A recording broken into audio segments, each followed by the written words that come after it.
nasa iyo ang 77,000 worth of product.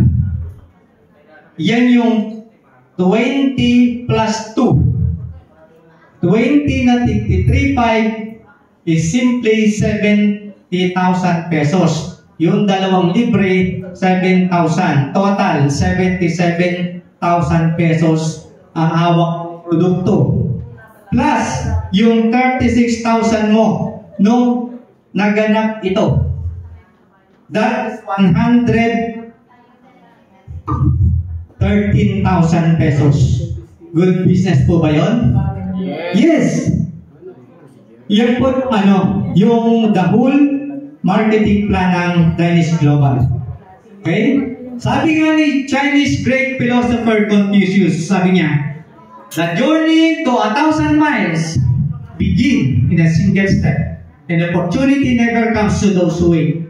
It will be captured by those who seek them.